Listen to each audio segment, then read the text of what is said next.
Elle s'appelle Alexandra Yahalomi, elle est depuis quelques années en Israël, pas très longtemps, à peu près 5 ans. Elle est ici parce qu'on a voulu lui donner un petit coup de pouce avec son site World Babysitter. On va tout de suite savoir ce que c'est exactement. Elle s'appelle Alexandra. Salut Alexandra. Bonjour. Comment ça va? Mais il ne faut pas être Très timide. bien. Très bien. Alors Alexandra, tu es en Israël depuis 5 ans, tu es graphiste de formation. Alors qu'est-ce que c'est que ce projet World Babysitter et comment c'est parti en fait? Alors voilà. Il faut parler bien près du micro. Pardon. Comment c'est parti? J'ai un petit garçon. J'ai eu un petit garçon et je me suis retrouvée un peu bloquée à la maison. J'ai pas pu aller travailler tout de suite parce que voilà, j'avais pas pour aller emmener mon fils à l'école en fait. Pour apprendre l'hébreu, j'ai été travailler dans des supermarchés, donc mon salaire était pas très élevé. Et du coup, je me suis retrouvée un peu bloquée à la maison, pas pouvoir aller travailler en extérieur et difficile. Alors, pas pouvoir aller travailler en extérieur, pourquoi? Parce que des problèmes de garde, parce que ça coûte trop cher de mettre son fils au Maon en Israël? Le Maon coûte plus de 3 000 shekels par mois. 3 000 shekels par mois, tu habites dans quelle ville? À Hadera. Okay. C'est 2 800 ou 2 900 shekels par mois. Et ça, c'est pour une maman qui ne travaille pas, c'est ça? Voilà, c'est ça. Ok. Et en fait, vers la fin de la grossesse, c'était très très dur de travailler au supermarché, donc j'ai pas pu aller jusqu'au bout des 9 mois. Du coup, voilà. Après, vous avez plus beaucoup de sous quand vous arrivez à le moment où il faut placer l'enfant au Maon. Et du coup, tu as réfléchi à quelque chose. C'est ça, j'ai essayé de demander à ma belle-mère, ça n'est pas toujours disponible. Et du coup, je me suis dit, bon, il faut trouver une solution parce que je ne dois pas être la seule à ne pas pouvoir aller travailler parce qu'elle a son enfant à la maison. Oui, parce que travailler, ça peut être aussi des petites missions de temps en temps. Ça peut être aussi avoir besoin de s'aérer, ça peut être plein de choses. Donc, on a besoin de garde, en fait. Même travailler à la maison, au tout début, je me disais, bon, c'est pas très gênant d'avoir son fils à la maison. Mais au final, si, parce qu'on a du mal à se concentrer, en fait. On est toujours interrompu par l'enfant.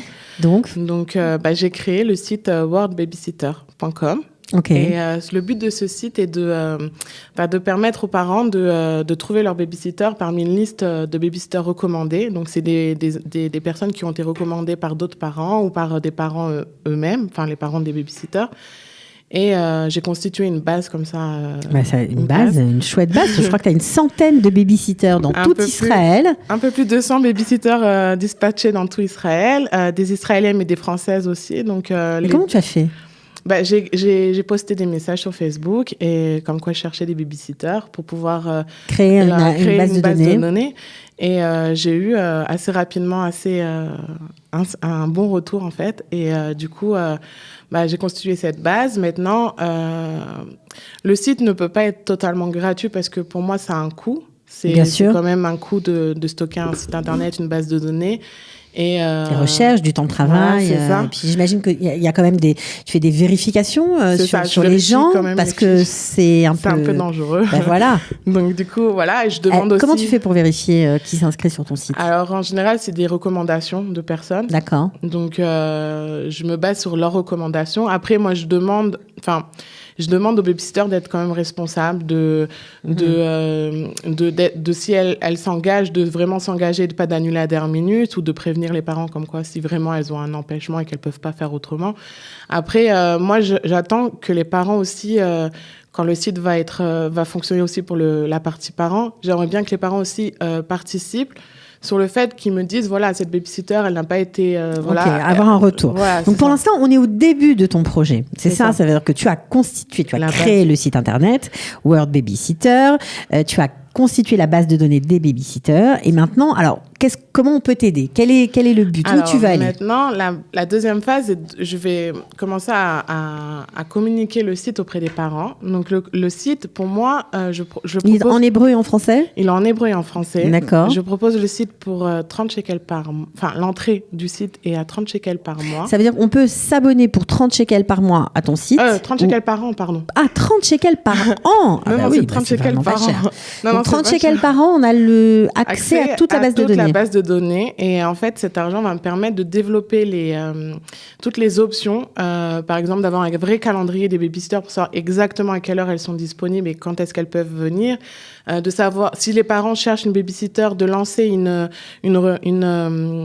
Une recherche. Une recherche automatique, qui lancerait une recherche auprès de toutes les avec de la babysitters. géolocalisation. Tu veux mettre de la géolocalisation dans ton site. Je veux mettre de la géolocalisation, mais je veux aussi savoir, par exemple, si une maman elle cherche à Natania une babysitter et qu'elle veut pas passer son temps sur toute la liste, elle puisse envoyer un SMS directement depuis le site internet à toutes les babysitters. Avec un algorithme, ça va trouver exactement la babysitter. Et la babysitter pourra répondre directement. En fait.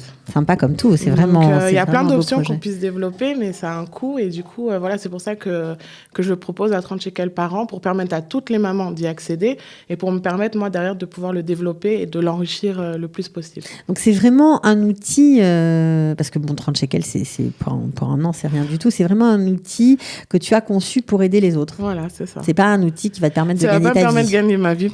30 shekels par an, ça va pas me permettre de gagner ma vie. Moi, à côté, j'ai mon activité, donc je vais développer. T'as fait ça en plus. Je fais ça en plus, C'est pour ça qu'en ce moment, c'est un peu ralenti parce que mon activité professionnelle, c'est un peu plus développé. Donc, du coup, j'ai un petit peu moins de temps sur le site, mais je suis toujours au moins 1 heure ou 2 heures dessus par jour. Pour le développer. Est-ce que si des gens nous écoutent et ont envie de t'aider tout simplement, s'ils sont informaticiens, avec plaisir.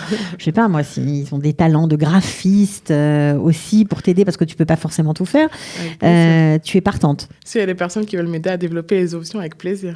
Ok, bon alors vous avez entendu, un site vachement sympa, franchement, il faut le dire. Ça va aider beaucoup de mamans qui travaillent. Merci beaucoup Alexandra Yaloumi d'être venue, de nous avoir proposé de parler de ton projet World Babysitter. Il y a aussi une page Facebook ou simplement un site? Pour l'instant, j'ai fait que le site internet, j'ai pas encore développé la page. D'accord. Est-ce même si on n'a pas payé les 30 shekels pour le coup, on peut rentrer quand même? Vous pouvez rentrer sur le site, il y a toutes les informations, comment le site fonctionne. Vous avez juste la base de données qui est pour l'instant secrète, on va dire. D'accord, ok. Donc, mais elle existe. Mais elle existe. D'accord. Merci beaucoup Alexandra et bonne chance avec ce joli projet. Merci beaucoup, Ciao. avec plaisir. Coup de pouce, découvrez le savoir-faire et les idées des entrepreneurs Olim.